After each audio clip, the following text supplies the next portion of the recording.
Dear students, so we start with video lecture 2, and I hope that you have gone through video lectures 1 to 5 very carefully, because it's very important to note that it's a very logical subject with nothing to mug up really, and therefore the prerequisites are very important.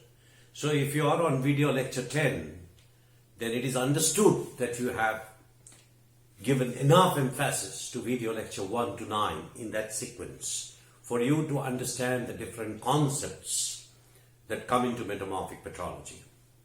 So now today we will start a little bit something new, again introducing a little bit new, and it requires that you know what I have already taught, and that's of paramount importance. And also another few things, we have to now have some class tests. As you know, there are no mid-semesters and end semesters, so I will take some class tests in the form of problems, and before that we will have a mock test sometime next week at the last. So I will try to give you some time if it would be preferable for you, and we can have a mock test. That results of that mock test will not be counted for your grading, but after the mock tests we will go into the class tests. So I will all of you should be there in the mock test, because it's very important how you the questions are not important, the answering is not important, how you upload it, what you should upload it. I will give you certain rules, and once you do it, then you will be able to see it, and I will give you some time. So it is just a practice for you to get habituated for the later class tests. So I will try to take about 3 class tests in total, say 30, 40 is the mark distribution. I don't take attendance. Attendance is not important because there's no question of attendance here. But it is important that we will have the class tests every month, one. But before that, we will have a mock test, and all of you should be there on the mock test. I will announce it much before so that you're present in the mock test. It's important for uploading the answers as how you should upload it, and whatever problems I see, I will let you know. Right. Okay. So today, also I have given you certain PDFs. You should be very thorough with the derivations. And you see, the other thing is, in these class tests, these are open book tests. So you can discuss amongst yourself. You can take the help of anything. I'm not a policeman and you're not a criminal. Yeah. So we are adults and we talk as adult to adult, right? So since it's an open examination where you can consult anything, anybody, anywhere, so the questions are normally tough. And that is very crucial. It needs your thought process. And there is no teacher's assessment, so all that you score is what you have. I will not post the marks. But if there is somebody doing, I will send them somebody is not doing well at all, then I will personally send him a message saying that your class test evaluation has not been good. But don't bank on it. You try to do as best as you can, and the only way to do it is understand it, read books. There are many, many books now on metamorphic petrology available. So if you have problems, consult the books. If you have problems, you ask me the questions. I have still not heard any questions from you, so I understand that you did understand what I said. Right. Now today we talk of an important concept. I won't give you the derivation. You look for it or try to derive it, and you can send it. I can check it out. But it is a very important formula that is needed in any chemical systems, not only rocks, any chemical system. A very important theorem. I will tell you the background to this theorem. I will again start with a little bit from the basics. So we know that G or mu, whatever it is, either G or mu. Mu is the chemical potential, G is the free energy, mu is equal to G by N, partial molar, or it's called the molar free energy. And that is a function of pressure, temperature, and excise. This is well known. Free energy, essential, is a function of temperature, composition, and mole fractions, all intensive parameters. They are not dependent on mass. And these parameters come in the Gibbs-Duhem equation as STT minus VdP plus sigma Ni d mu I is equal to 0.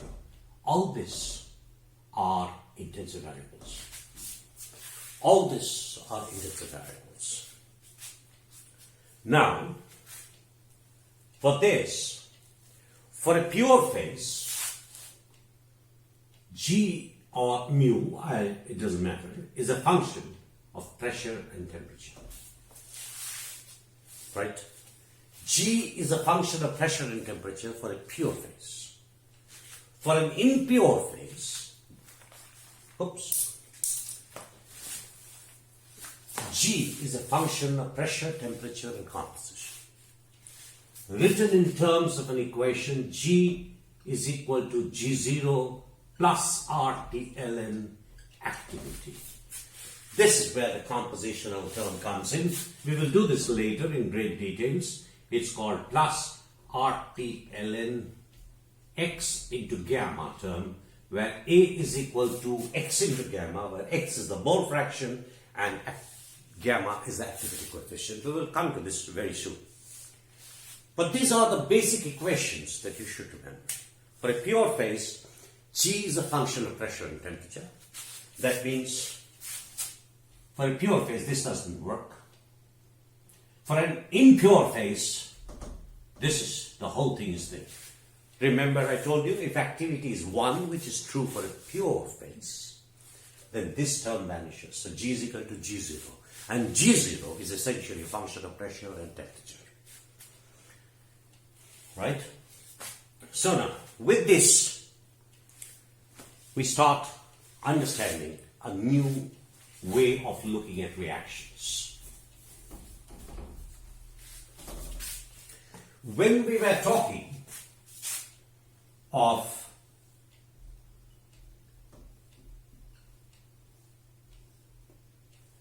this one, and this is andalusite, this is sillimanite, and this is kyanite. And we can know, and you all know, that there are 3 reactions. 1, kyanite is equal to sillimanite, and then kyanite is equal to andalusite, and andalusite equal to sillimanite. These are 3 possible reactions. This is kyanite to sillimanite, this is kyanite to andalusite, and this one is andalusite to sillimanite. So this is 1, this is 2, and this is 3. Right? So we have 3 reactions. But you can see one thing, and remember, every reaction, here if we take as an Al2SiO5 as my chemical system, Al2SiO5 as my chemical system, then all these 3 phases, kyanite, andalusite, and sillimanite, are pure phases. So if they are pure phases, the composition term does not come in at all. So each of these reactions are a function of pressure and temperature. Each of these reactions are a function of pressure and temperature, and they relate to a phase transition. Right? Yet, if you see, if I take 1 and 2 and eliminate kyanite, then I will get back this equation. Andalusite is equal to sillimanite. I will get back. If I take kyanite and andalusite, this reaction, and I eliminate by algebraic addition andalusite, then I get back this reaction. So, out of the 3 reactions, you can see logically that 2 of them are independent reactions. The third one is a derivative reaction. That means, if you take any 2 reactions and algebraically add or subtract to eliminate a phase component, then you get the third reaction. So we have something called independent reactions.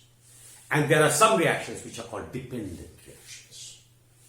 So that's the key.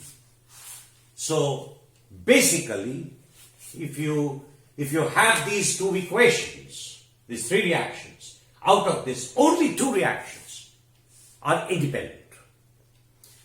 The other one is bogus because it's essentially a derivation.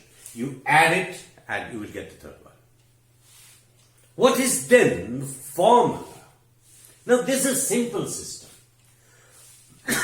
One component system, L2SiO5. A very simple system. And maybe it's very easy to see. But say you can have more complex systems. It's not that you can have, you will have much more complex systems. So in such complex mineralogical systems, is there a way to find out the number of independent reactions? The answer is yes. And the formula for that is very important. Number of independent reactions, possible independent reactions, is equal to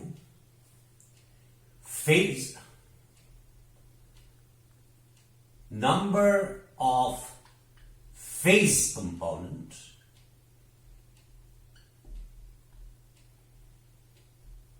minus number of system component.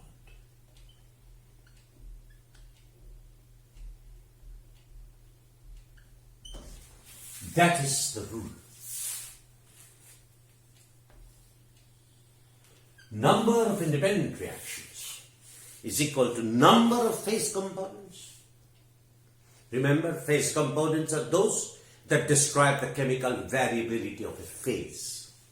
What are system components? Is the minimum number of components that describe the chemical variability of the system in which the mineral is.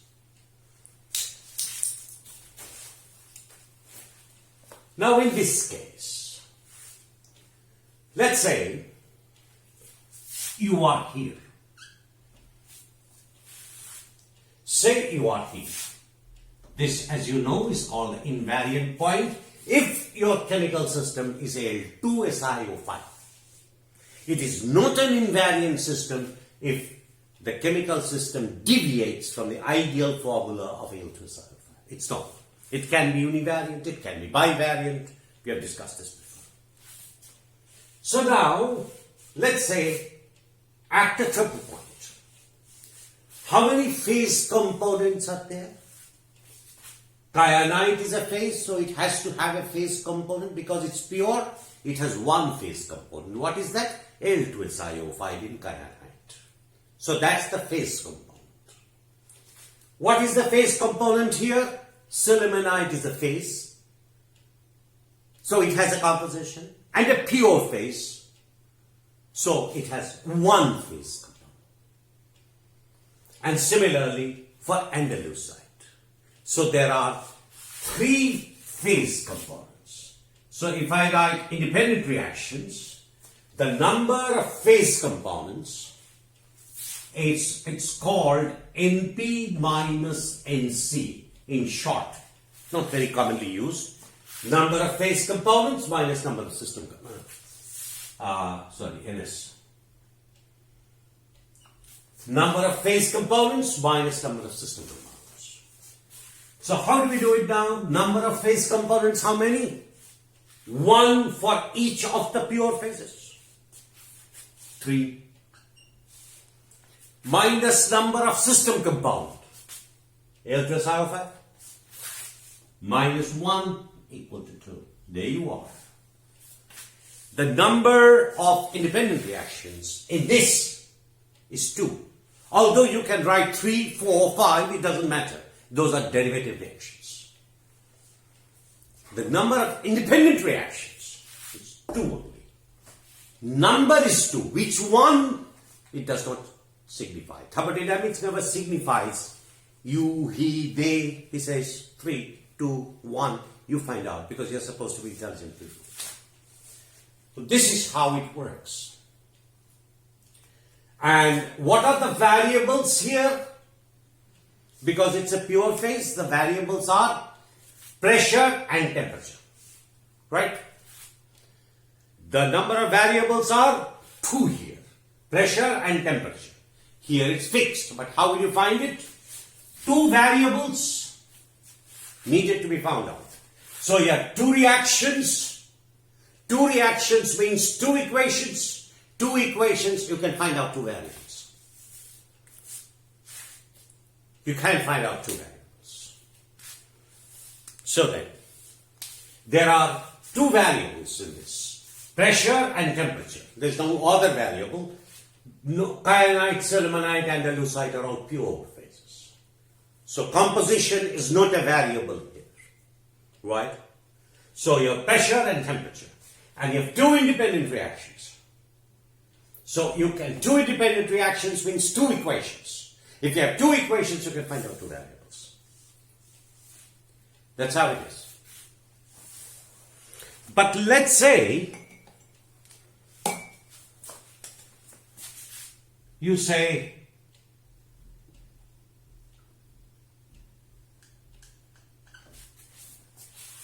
Fe2SiO5. I go into the system, or let us, if it does not look nice to you, I can see. Cr2SiO5, chromium. So now what's happening? The system component now changes to 2. So I will write it. Here, the system component is 2 now. But what about the phase components? What about the phase components? How many phase components? Now let's see. Kyanite, when it was Al2SiO5, it's pure. But now, if you add chromium, then your chromium replaces aluminium. So your composition is no more Al2SiO5. So the composition will vary between Al2SiO5 and Cr2SiO5 for kyanite. So how many intensive variables? 2 intensive variables. Isn't it? What is the intensive variable? Say for example for kyanite, how many variables will be there? Cr2SiO5, Al2SiO5. Which means to say XAl kyanite plus XCr kyanite is equal to 1. Now look at this. If this is the equation, then X aluminium chromium plus X chromium aluminium is equal to 1, which means if you can determine 1, then you can determine the other automatically. Right? Because it's 1 minus that. Similarly, you will have for sillimanite and andesite.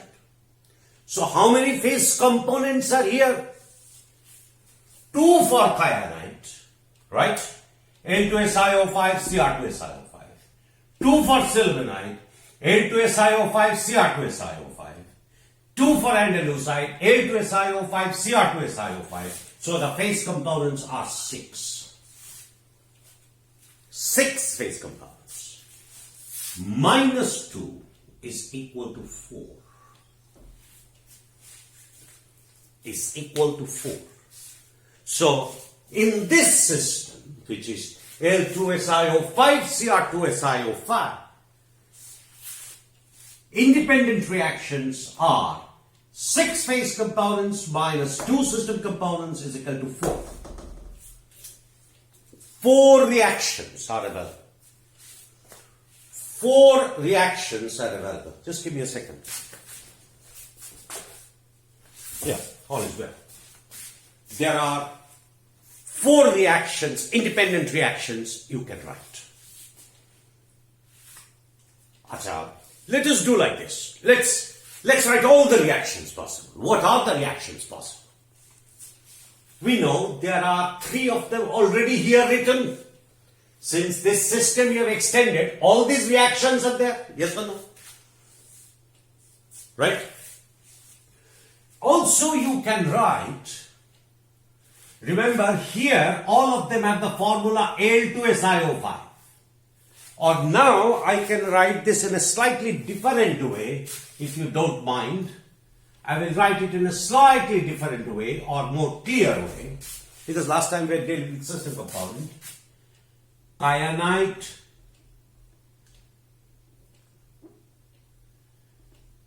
Al2SiO5 is equal to sillimanite Al2SiO5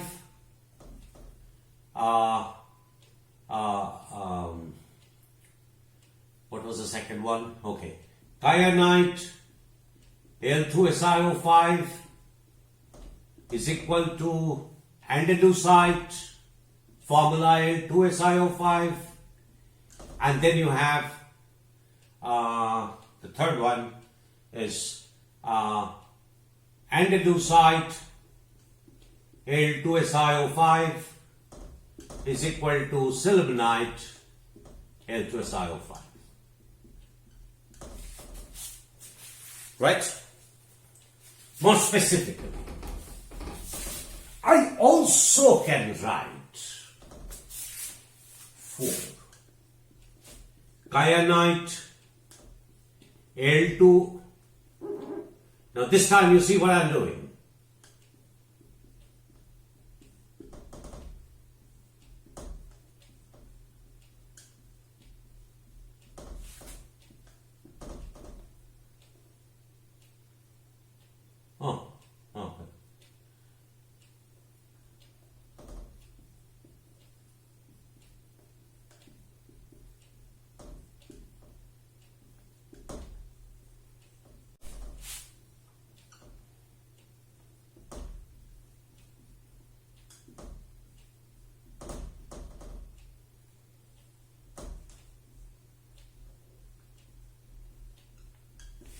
I have 6 reactions.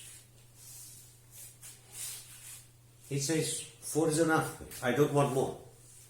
4 is enough. Enough to find out what? It says you need 4 reactions. You need 4 reactions to do it. To find out what, and I can already see that I have 6. And there are more. There are 3 more. I will tell you what here. Can you anybody tell? Okay, we can't communicate. See here. 1. Okay, let me write this. There will be 3 more equations. 7. I'm writing it. Check it.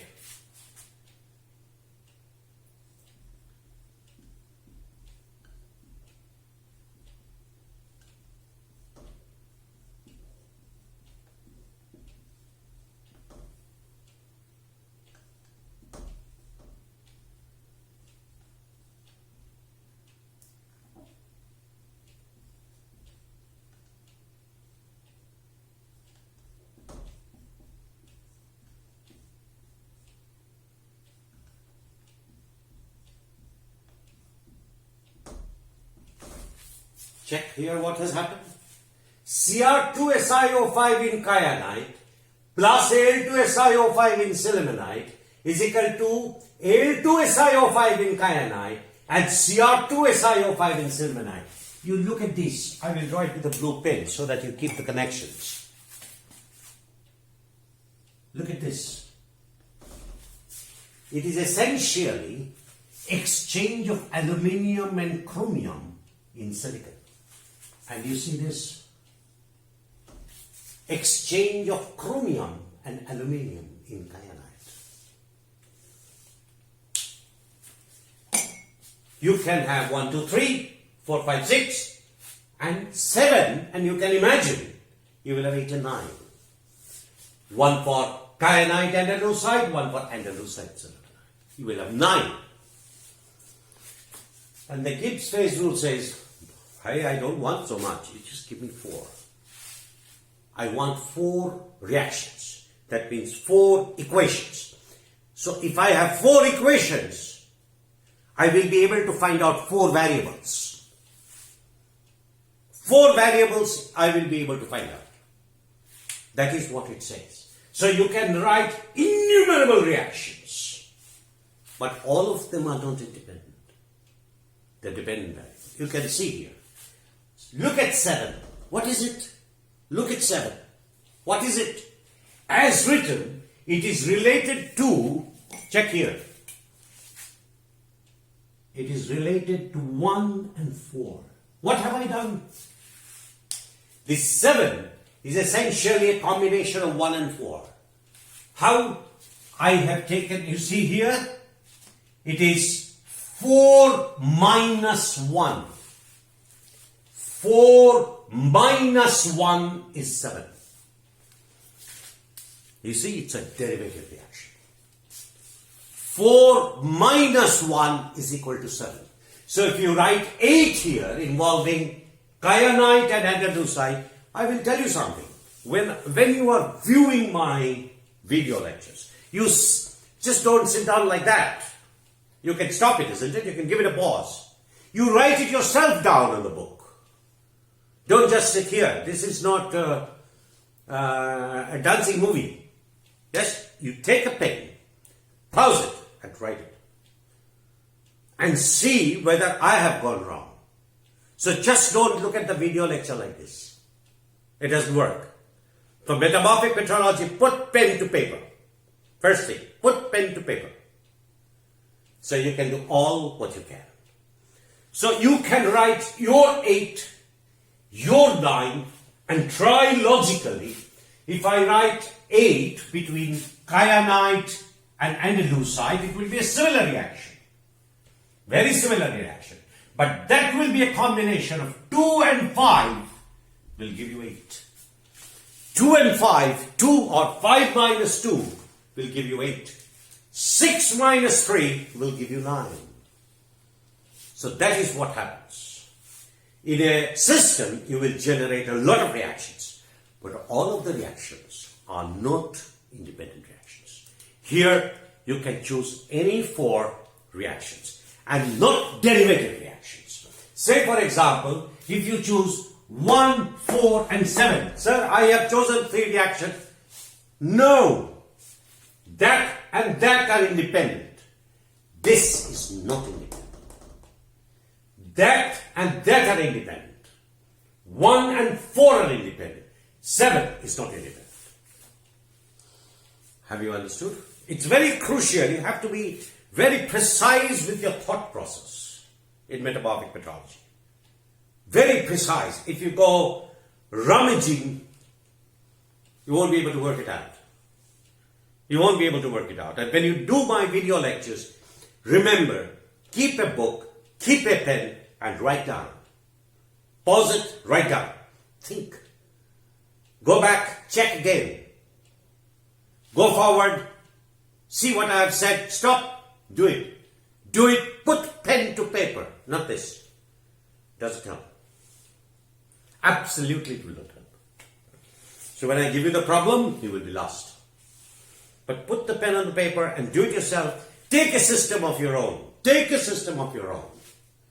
Small system, we will do it. Small system. And think about it. How can you face? What should I do? What is my objective? Now, in this, as I have written 7, you know there will be 8 and 9. So there are 9 equations. This formula takes you 4 of the equations. Any 4 equations are independent. Others are dependent. It's no use. It's a dog going round its tail. You have to take 4 independent reactions. One cannot be derived from the other. You see, 4 cannot be derived from 1. Or 1 cannot be derived from 4. But 7 can be derived from 1 and 4. So it's a derivative reaction. Have you understood? So, here you see, so you have 9 equations and only 4 of them are independent reactions. In 4 reactions, so you will have 4 equations, so you can get 4 variables. Have you understood? This is the basic theory. 4 equations, you have 4 independent reactions.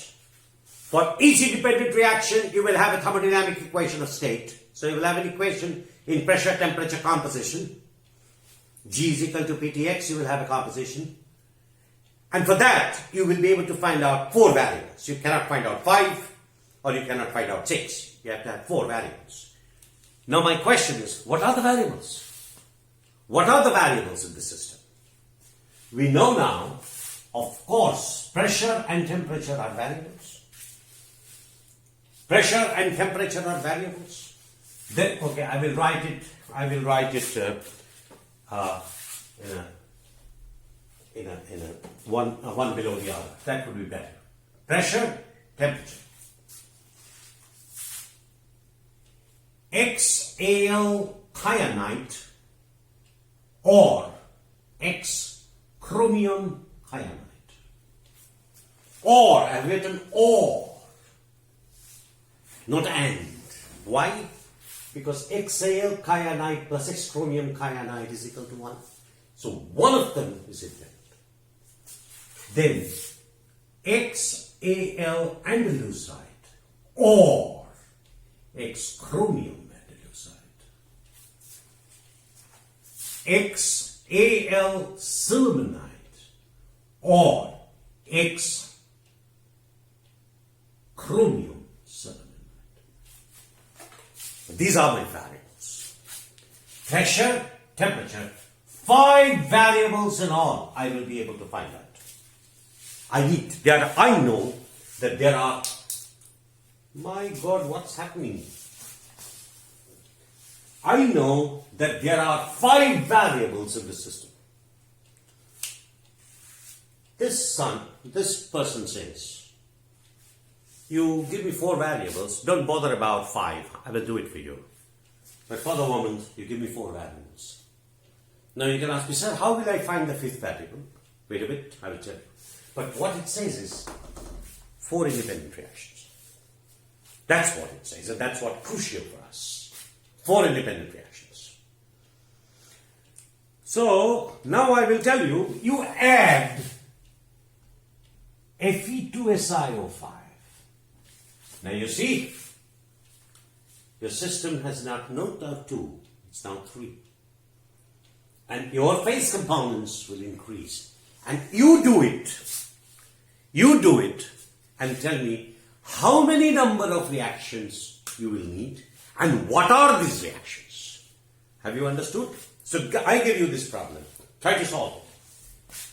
Take this extended system.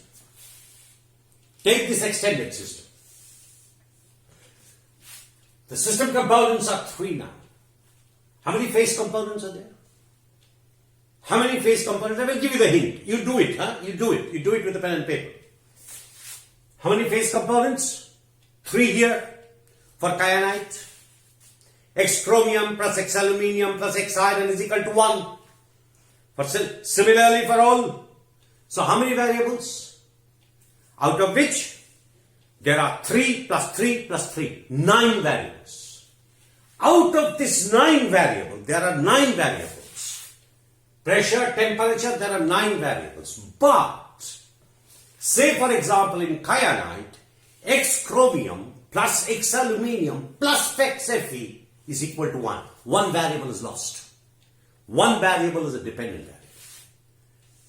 Like I said, or Or is very important, not and.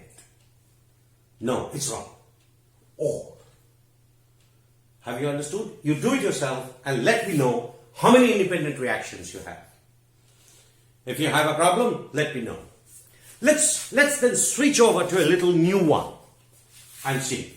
Remember, say for example, I tell you, okay students, I have silica, I have a quartz in water. What is my chemical system? Let's say I have quartz. How many independent reactions? How many independent reactions? I have just quartz. My system is quartz. How many independent reactions? Immediately. Phase component 1. What? SiO2.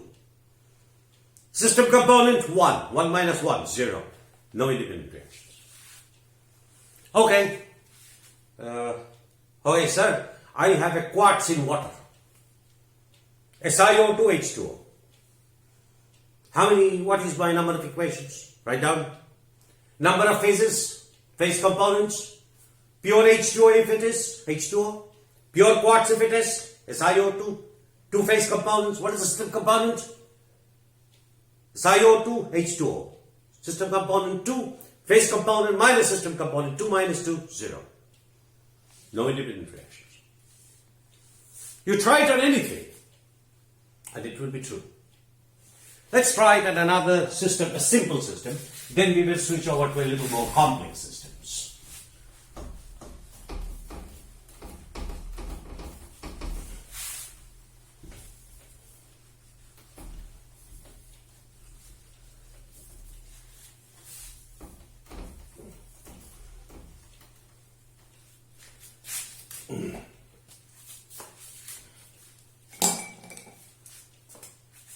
Say I have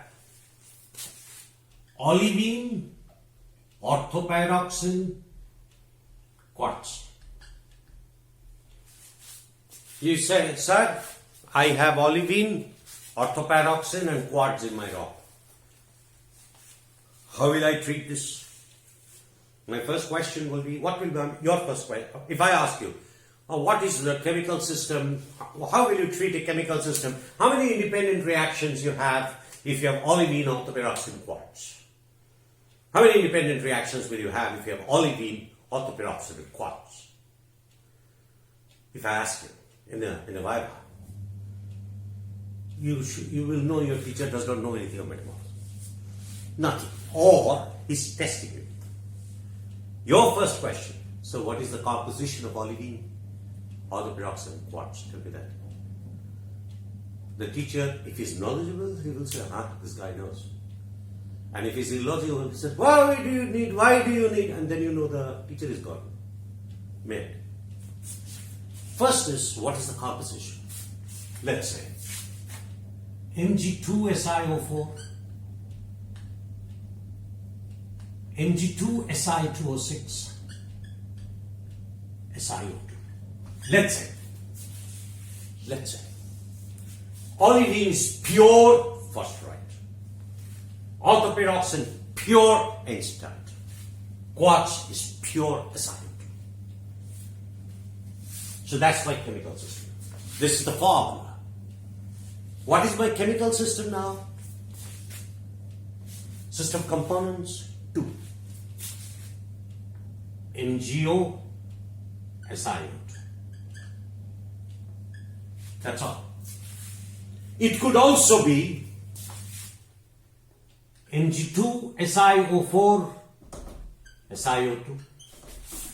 Also does not matter because Mg2Si2O6 is equal to Mg2SiO4 plus SiO2. Or Mg2SiO4, Mg2Si2O6. Also would do. Why? Mg2Si2O6 minus Mg2SiO4 is equal to SiO2. All of them have 2. System component is 2. Whichever formula you choose, system component is 2. It's not MgSiO. Wrong. Everything you will get is wrong. Right? Okay, we take the more famous one. You can use anything. It doesn't matter. Thermodynamics does not tell you. So, MgSiO2. Now we want to find out what are the variables in the system. What are the variables of the system? MgO, Mg2SiO4, Mg2Si2O, 6Si2. What are the metamorphic variables of the system? There are no fluids. Fluids, it's not gone. Composition, sorry, the lights went out.